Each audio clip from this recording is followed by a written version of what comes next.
جی آنے لگی۔ جی السلام علیکم۔ سب سے پہلے تو مبارکباد پیش کرنا چاہوں گا اس گریٹ ایونٹ کے آرگنائزیشن پر تمام منتظمین اور اراکین کو، اور شکریہ ادا کرنا چاہوں گا کہ ہمیں اس گریٹ ایونٹ پر موقع دیا۔ اور اسی کے ساتھ میں اپنی بات شروع کرتا ہوں وقت کو سامنے رکھتے ہوئے۔ موضوع جیسا کہ ابھی ناظم صاحب نے بتایا، فراغت کے بعد پیش آنے والی مشکلات اور ان کا حل ہے۔ تو یہ ایک بہت بڑا المیہ سمجھیں یا امر سمجھیں کہ اکثر فارغین مدارس کی زندگی مدرسے سے فراغت کے بعد ایک انجان شہر کے انجان چوراہے سے ہوتی ہے، جہاں وہ کھڑا ہو کر کے سوچتا ہے کہ اب کدھر جاؤں۔ گھر کا بوجھ اسے معیشت کی طرف دھکیل رہا ہوتا ہے، تعلیم کا ذوق کچھ مزید سیکھنے کا تقاضا کر رہا ہوتا ہے، یونیورسٹیز میں سینئرز کا وجود اپنی طرف بلا رہا ہوتا ہے۔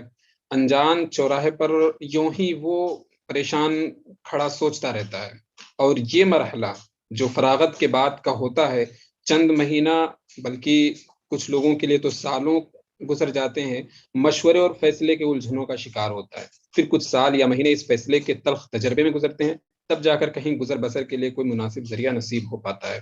میرے حساب سے فراغت سے کسی مناسب بندوبست تک کا وقفہ بڑا دردناک ہوتا ہے۔ اس کا ہر دن والدین، رشتہ دار یا کسی دوست پر بوجھ بن کر گزرتا ہے۔ حیرت اس بات کی ہے کہ یہ تلخ تجربہ تقریباً 99% فارغین کرتے ہیں، لیکن یہ سلسلہ بے عینی ہی جاری و ساری ہوتا ہے۔ ہر پریشان حال اپنی بندوبست کے بعد تنگ ماضی کی وسعت حال کی چادر تلے ڈھانپنا چاہتا ہے۔ حالانکہ میرا خیال ہے کہ اگر ہر شخص اپنے تلخ تجربے کو اپنے جونیئرز کے ساتھ شیئر کرے، اپنی کی ہوئی غلطیوں سے آگاہ کر دے، تو اندھیر نگری کی تاریک چوراہے پر کسی کو رکنا نہ پڑے گا، بلکہ وہ مدرسے سے نکلنے سے پہلے چوراہے سے کون سی سمت جانا ہے متعین کر کے آئے گا۔ یہ تمہید ہوئی۔ میں اب کچھ جنرل مواقع اور اپارچونٹیز کیا ہیں، اور پھر ان اپارچونٹیز کے حصول کے لیے کیا مشکلات درپیش ہیں اور کیا ان کے حل ہو سکتے ہیں، بالاختصار پیش کرنے کی کوشش کر رہا ہوں۔ جس وقت مدارس ہمیں ڈگری عطا کرتی ہیں، اس وقت ہمارے سامنے دو راستے ہوتے ہیں، ایک تعلیمی تسلسل کا، دوسرا تلاش رزق کا۔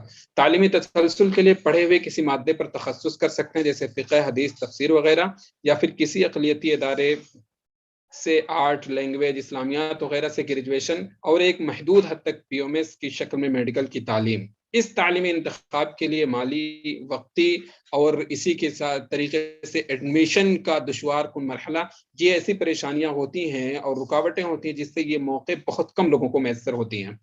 معیشت کی بات کریں تو ایک طرف ایک معروف ترین راہ امامت و خطابت یا تدریس کی طرف جاتی ہے، دوسری راہ کسی غیر پیشہ ورانہ معمولی قسم کی نوکری کی طرف اپنی تجارت کا رجحان اور حیثیت کی شرح نہ کے برابر ہوتی ہے۔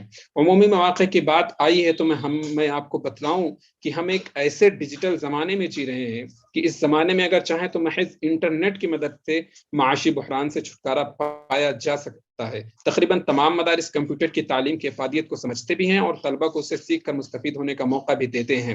اب محض رہنما کی ضرورت ہے جو یہ بتا سکے کہ کروڑوں گھر محض گوگل سے چلتے ہیں۔ ڈیجیٹل مارکیٹنگ، افیلیٹ مارکیٹنگ، یوٹیوبنگ، ڈومیننگ اور بلاگنگ جیسے سینکڑوں راستے ہیں جن پر چل کر معاش کمایا جا سکتا ہے۔ اس کے لیے بس تھوڑی سی رہنمائی کی ضرورت ہے۔ اگر ہم بات کریں مشکلات کی تو کچھ پوائنٹ وائز اور کچھ نکات میں نے نوٹ کرنے کی کوشش کی ہیں، جن میں سب سے پہلا ہے معاشی مشکلات اور ان کا امکانیہ حل۔ یہاں میں صرف اس معاشی پہلو پر بات کرنے کی کوشش کر رہا ہوں کہ طلبہ مدارس اگر جو غریب خاندان سے، غریب گھرانے سے ہوتے ہیں، تو یہاں یونیورسٹیز اور کالجز میں اعلیٰ تعلیم حاصل کرنے کے وقت انہیں معاشی مشکلات تو پیش ہوتی ہیں، تو ان کا وہ سامنا کس طریقے سے کر سکتے ہیں۔ یہ ایک تلخ حقیقت ہے کہ طلبہ مدارس کی 90% شرح معاشی بحران کا شکار ہوتی ہے۔ وہ کسی بھی پرائیویٹ اسکول کی فیس ادا کرنے کے قابل نہیں ہوتی۔ فراغت کے بعد بڑھتی ذمہ داریوں کے ساتھ یہ مسئلہ اور بھی حساس ہو جاتا ہے، اور جو طلبہ اعلیٰ تعلیم کے خواہاں یا حقدار ہوتے ہیں ان کے لیے معاشی دشواری پیر میں زنجیر کا کام کرتی ہے۔ اس زنجیر کو توڑنے کے لیے درج ذیل نکات عمل میں لائے جا سکتے ہیں۔ نمبر 1 کی تعلیمی وظائف فراہم کرنے والے سرکاری و نیم سرکاری تمام قسم کے اداروں کی لسٹ تیار کی جائے اور اس لسٹ کی تمام مشکلات کو فارغین مدارس تک شیئر کیا جائے۔ نمبر 2 مسلم این جی اوز کو اس بات کی طرف راغب کیا جائے کہ وہ اپنی رفاہی کام میں مذکورہ قسم کے فارغین کے لیے خصوصی اسکیم کا اضافہ کریں۔ نمبر 3، گزر بسر کے لیے اعلیٰ تعلیم کے دوران ہوم ٹیوشن ایک روایتی اور مناسب ذریعہ ثابت ہو سکتا ہے۔ دوسرا نقطہ ہے پرسنالٹی ڈیولپمنٹ کا۔ فارغین مدارس میں احساس کمتری کا مرض جو ہے انتہائی شدید حد تک مشاہدے میں رہا ہے۔ اس مرض کے دفاع اور خاتمے کے لیے قسطوں میں مرحلے وار طریقے سے پرسنالٹی ڈیولپمنٹ کے ورکشاپ کی انتہائی سخت ضرورت ہے۔ اس ضرورت کو متعلقہ فیلڈ کے سینئرز کا کوئی گروپ یا انفرادی طور پر مدرسے کے چہار دیواری میں ایک پروگرام کے ذریعے پورا کیا جا سکتا ہے۔ تیسرا نقطہ ہے سلیبس سے متعلق پریشانیاں اور ان کا حل۔ اگر ذمہ داران مدارس اور ان کے گارجین فراغت کے بعد اپنے بچوں کی اعلیٰ تعلیم کی ضرورت محسوس کرتے ہیں تو مدارس کے نصاب اور سلیبس میں اپڈیشن اور تجدید بہت ضروری ہے، جن میں کم از کم ابتدائی تعلیم میں ان مادوں کی شمولیت از حد ضروری ہے جن کی بنیاد پر کالجز اور یونیورسٹیز مدارس کے اسناد کو منظوری دے سکیں۔ چوتھا نقطہ ہے اسناد سے متعلق پریشانیاں اور ان کا حل۔ ہندوستان میں مدارس کی تعداد لاکھوں میں ہے اور یونیورسٹیز و کالجز کی تعداد بھی ہزاروں میں ہے، لیکن لاکھوں مدارس میں سے صرف 100 یا اس سے بھی کم مدارس کے اسناد منظور شدہ ہیں، اور وہ بھی محض چند عدد یونیورسٹیز میں۔ یہ مسئلہ اعلیٰ تعلیم کے خواہش مند فارغین اور مدارس کی راہ میں ایک بڑی رکاوٹ ہے، جسے حل کرنے کے لیے درج ذیل کام کیے جا سکتے ہیں۔ نمبر 1، ذمہ داران مدارس کو بیدار کر کے انہیں یونیورسٹیز میں موجود فارغین کی کھیپ سے ملایا جائے اور اسناد کی منظوری کے لیے ہر ممکن راہ پر چل کر مقصد کو حاصل کیا جائے۔ نمبر 2، ایک طرف یونیورسٹیز میں منظور شدہ مدارس کی تعداد کو بڑھانے پر دھیان دیا جائے اور دوسری طرف نئے کالجز میں اور یونیورسٹیز میں مدارس کے اسناد کو متعارف اور منظور کرانے کے لیے کوشاں رہا جائے۔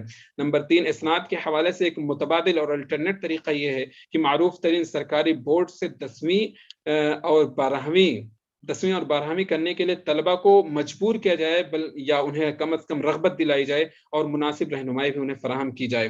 یہ سارے مشکلات اور ان کا حل ہے، لیکن سوال یہاں یہ کھڑا ہوتا ہے کہ یہ کام کرے گا کون؟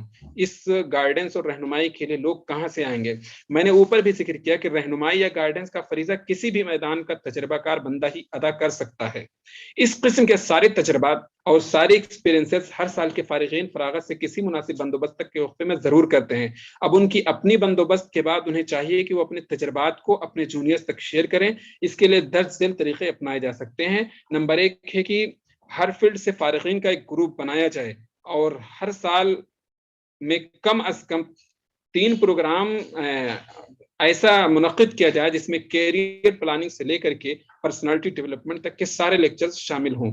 پروگرام مدرسے کی انتظامیہ کی اجازت سے اس کی چہار دیواری میں صرف اسنادی سال کے طلبہ کے ساتھ ہی کیا جائے۔ تیسری چیز ہم یہ کر سکتے ہیں کہ ہر جونیئر کا کسی نہ کسی سینئر سے بہت اچھی تعلیمی انٹریکشن ہوتے ہیں، اس انٹریکشن کو ہمیشہ کے لیے آپس میں بحال رکھا جائے اور باقی رکھا جائے اور ذاتی تجربات کو ہمیشہ ایک دوسرے سے شیئر کرتے رہا جائے۔ اور چوتھی بات یہ کہ یونیورسٹیز اور کالجز میں موجود فارغین کے درمیان مزید ڈسکشن کے باب کھولے جائیں جن سے اور بہترین تجاویز اور حل پیش کیے جا سکیں۔ یہ کچھ اہم باتیں تھیں اور ایک بار پھر سے میں شکریہ ادا کروں گا اور مبارکباد پیش کروں گا آپ تمام اراکین کا اور ذمہ داران کا۔ موقع دینے کے لیے بہت شکریہ۔ جزاک اللہ خیر۔